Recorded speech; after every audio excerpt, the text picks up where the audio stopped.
क्या आपने कभी सोचा है कि इजराइल और ईरान आज इतने बड़े दुश्मन क्यों हैं? एक जमाने में ये दोनों देश असल में दोस्त थे, अब वे मॉडर्न हिस्ट्री की सबसे कड़वी दुश्मनी में फंस गए हैं। अगले कुछ मिनटों में मैं आपको उनकी दुश्मनी की जड़ें, वॉर्स, शैडोई टेररिस्ट ऑर्गेनाइजेशंस और यह कॉन्फ्लिक्ट आगे कहां जा सकता है, ये सब बताऊंगा। चलिए 1950s में वापस चलते हैं। तब ईरान और इजराइल के काफी अच्छे रिश्ते थे।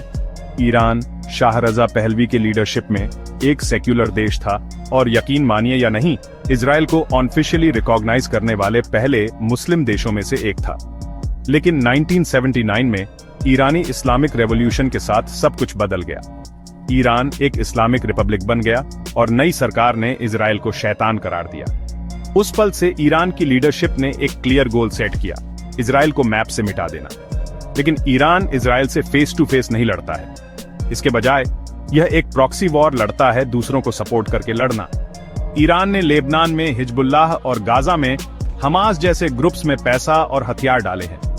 इन ग्रुप्स ने इजराइल पर अनगिनत रॉकेट अटैक्स किए हैं और जवाब में इजराइल की मिलिट्री ने सीरिया, गाजा और लेबनान में ईरानी टारगेट्स पर एयर स्ट्राइक्स के साथ जोरदार पलटवार किया है। अब न्यूक्लियर थ्रेट की बात करते हैं।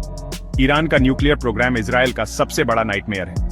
इजराइल का मानना है कि अगर ईरान को कभी न्यूक्लियर वेपन्स मिल गए तो यह इजराइल के लिए खत्म हो सकता है। इसलिए इजरायली एजेंट्स ने कथित तौर पर कई ईरानी न्यूक्लियर साइंटिस्ट्स की हत्या की है। और ईरान, उन्होंने साइबर अटैक्स और मिलिट्री ड्रिल्स को तेज कर दिया है, जिससे आर्म्स रेस और भी बढ़ गई है।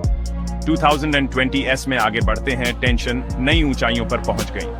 2020 में यूएस ने ईरानी जनरल कासिम सुलेमानी को मार गिराया, जिससे एक चेन रिएक्शन शुरू हो गया। ईरान का गुस्सा सिर्फ अमेरिका पर नहीं था, इजराइल अब और भी प्रेशर महसूस कर रहा था। फिर 2023 और 2024 में हमास और इजराइल के बीच गाजा वॉर छिड़ गई, जिसमें ईरान का इन्फ्लुएंस एक बार फिर सुर्खियों में था। आज उनकी दुश्मनी अब परछाइयों में नहीं छिपी है, ये पूरी दुनिया के सामने खुली है। तो end of the day Israel Iran की दुश्मनी सिर्फ धर्म या टेरिटरी के बारे में नहीं है, ये विचारधाराओं का टकराव है, एक पॉलिटिकल पावर स्ट्रगल है और सिक्योरिटी की दौड़ है। क्या ये लड़ाई कभी खत्म होगी या ये और भी बड़ी होने वाली है?